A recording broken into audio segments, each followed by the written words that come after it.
خشک، دروازہ مکفل، ٹھنڈا پانی دستیاب، لیکن ایک گھونٹ بھی حلق سے نیچے نہیں اتارتے کہ میرا اللہ دیکھ رہا ہے۔ وضو کرتے بھی احتیاط کرتے ہیں کہ میرا اللہ مجھے دیکھ رہا ہے۔ کرتے ہیں کہ نہیں کرتے؟ یہ نور ملتا ہے کہ نہیں ملتا؟ اس کو پھر جذب کر لینا چاہیے تاکہ یہ زندگی میں چھا جائے، کیونکہ جو رمضان میں دیکھتا ہے وہ غیر رمضان میں بھی دیکھتا ہے۔ اور پھر پانی نہیں پیتے کہ اللہ دیکھ رہا ہے، کھانا نہیں کھاتے اللہ دیکھ رہا ہے، لیکن جب آنکھ بھٹکتی ہے تو اس وقت اللہ نہیں دیکھتا، جب خیال بہکتا ہے تو اس وقت اللہ نہیں دیکھتا۔ رشوت میز کے اوپر سے لے رہے ہوں یا نیچے سے لے رہے ہوں تب نہیں اللہ دیکھ رہا ہوتا، اللہ صرف کھانے اور پینے کو دیکھ رہا ہوتا ہے۔ یہ جو ایک نور آیا ہے اس کو جذب کر لیں، پوری زندگی میں پھیلا لیں۔ تو اسی لیے رمضان تقوی بانٹتا ہے، روزہ تقوی بانٹتا ہے، زندگی میں نور اور روشنیاں بھر دیتا ہے۔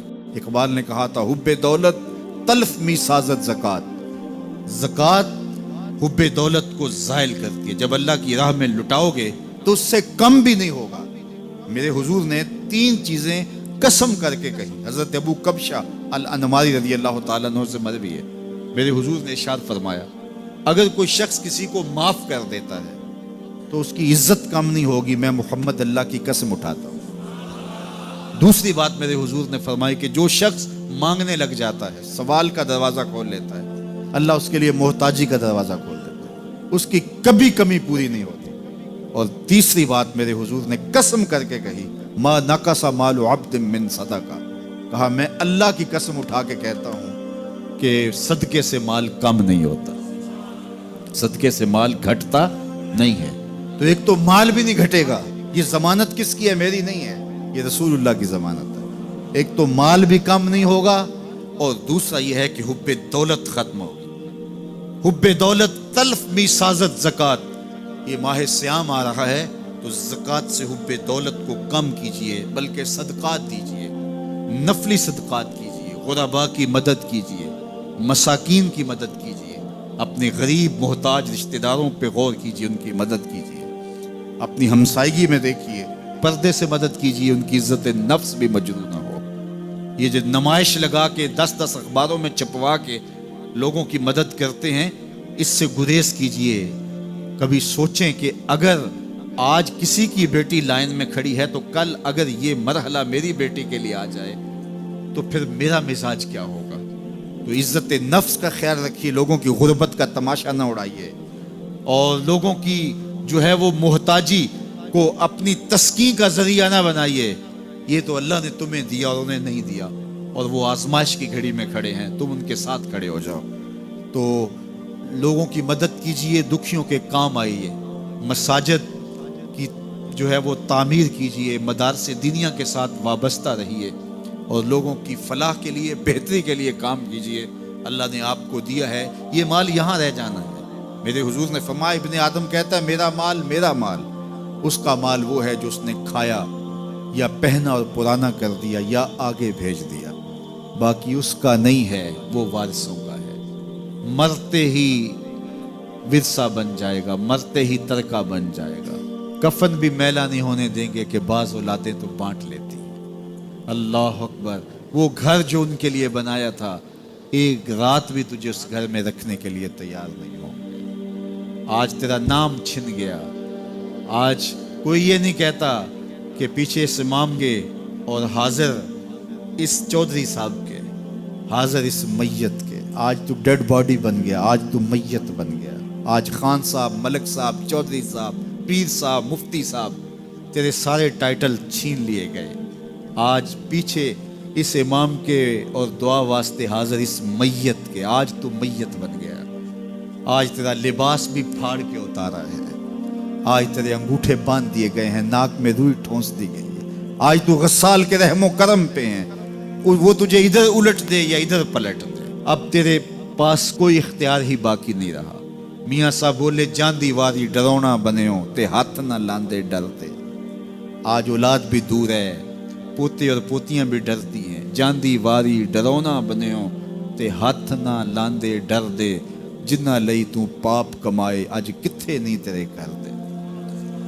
آج سارے چلے گئے، تو آج اپنے ہاتھ سے اپنی زندگی کو سنوارنے کے عمل کی طرف بڑھیں، اور راہ خدا میں خرچ کریں، دکھیوں، مجبوروں اور لاچاروں کے کام آئیں، اللہ آپ کی مدد کرے گا اور حب دنیا کم ہوگی۔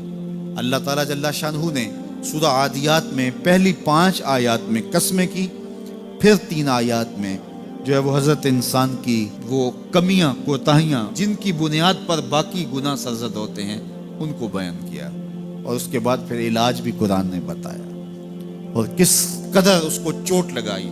افلا یعلم اذا بعثر ما فی القبور وحصل ما فی الصدور ان ربهم بهم یومئذ لخبیر۔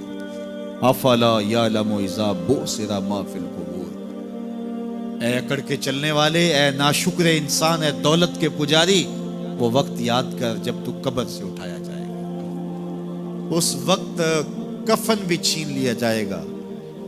اب سب کو چھین لیا گیا، دولت، بینک بیلنس، تیری جائیدادیں، پلازے، گاڑیاں، گھر، کوٹھیاں، بنگلے، سب کچھ یہیں رہ گیا، صرف ایک چادر کفن کے لے کے جا رہا ہے۔ لیکن جب قبر سے اٹھایا جائے گا یہ کفن کی چادر بھی رہ جائے گی، برہنہ اٹھایا جائے گا۔ اللہ اکبر! نہ پاؤں میں جوتے، نہ سر پہ پگڑی، نہ بدن پہ کپڑا، برہنہ اٹھایا جائے گا۔ سیدہ عائشہ رضی اللہ تعالیٰ عنہ نے سنا تو کانپنے لگی، عرض کی حضور قبر سے برہنہ اٹھائے جائیں گے تو ایک دوسرے سے حیا نہیں آئے گی؟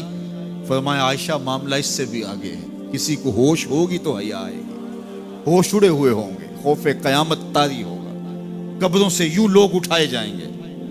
افلا یعلم اذا بعثر ما فی القبور، اب بوسرا کا جو مفہوم ہے، جو ترجمہ اور معنی ہے وہ تو رہے، بوسرا کا جو صوتی آہنگ ہے، جب بولتے ہوئے ایک جھٹکا لگتا ہے تو قبروں سے اٹھتے ہوئے لوگوں کی کیفیت معلوم کرنے کے لیے بوسرا کا صوتی آہنگ ہی کافی ہے۔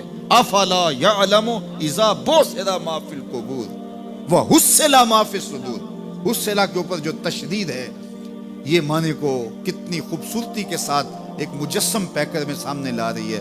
اللہ فرماتا پھر وہ وقت آئے گا جو سینے میں ہوگا وہ تشت ازبام ہو جائے گا۔ آج آپ مجھے نیک سمجھتے ہیں، میں آپ کو اچھا سمجھتا ہوں، لیکن میرے سینے کے اندر کیا چل رہا ہے یہ آپ کو نہیں پتا۔ یہ میں تقریر چہک چہک کے کر رہا ہوں، اس کے پیچھے کیا ہے؟ میں آپ کے دل اپنی جانب موڑنا چاہتا ہوں، آپ کی جیبیں خالی کرنا چاہتا ہوں، یا میں آپ کے سامنے پاک اور ستھرا اور بڑا جو ہے وہ نیکوکار بننا چاہتا ہوں، یا میرا مقصد رضائے الہی ہے؟ یہ مجھے پتہ ہے، آپ کو نہیں پتہ۔ آپ کہاں ہیں، کہاں کھڑے ہیں، میں آپ کو اچھا سمجھتا ہوں، لیکن آپ کو پتہ ہے کہ ہم کہاں کھڑے ہیں۔ لیکن قیامت کے دن یہ ساری چیزیں سامنے آ جائیں گی۔ وَحُصِّلَ مَا فِي الصُّدُورِ، اور سورہ الطارق میں فرمایا یوم تبلی السرائر فما لہ من قوت ولا ناصر، اس دن سارے راز کھول دیے جائیں گے اور کوئی طاقت نہیں ہوگی جو ان رازوں کو کھلنے سے روک سکے گا۔ آج طاقتور کی بات نہیں کھلتی اور کمزور کی بات اچھال دی جاتی ہے، لیکن وہ وقت آنے والا ہے یوم تبلی السرائر فما لہ من قوت ولا ناصر، نہ زور کے بل پہ، نہ زر کے بل پہ، نہ کسی اور بل پہ کسی کام کو روکا جا سکے گا، ہر شے تشت ازبام ہو جائے گی۔ وہ کتنا سخت دن ہوگا۔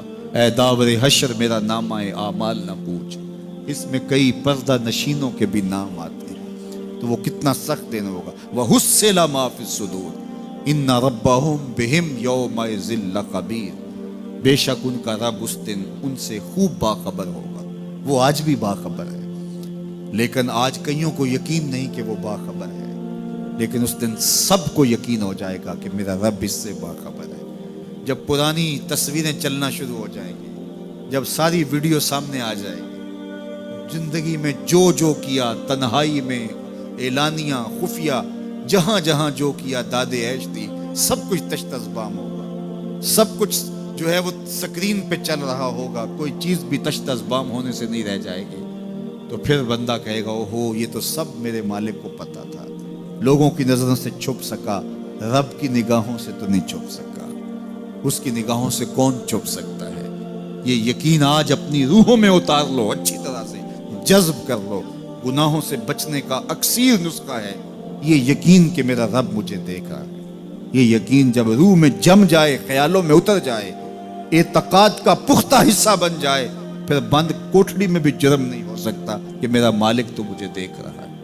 آپ دیکھتے نہیں کہ جب ساتوں دروازے بند کر کے بت کے اوپر موٹا کپڑا ڈال کے زلیخا بولی ہے تلک یوسف اب تو آ جاؤ نا، اب تو کوئی نہیں دیکھ رہا، قال معاذ اللہ، تو جناب یوسف نے کہا میں اللہ کی پناہ میں آتا ہوں۔ اللہ اکبر، تو دروازے بند کر کے لوگوں کی نظروں سے چھپ گئی ہے، اور بے نور آنکھیں رکھنے والے اس پتھر کے بت سے بھی حیا کرتی ہے اور اس پہ بھی پردہ ڈال لیا ہے۔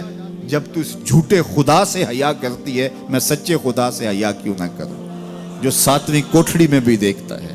اتنی روشنیاں برسی کہ گناہ کا تصور بھی محال ہو، تو یہ یقین کہ میرا اللہ مجھے دیکھ رہا ہے، یہ انسان کی زندگی میں نظم پیدا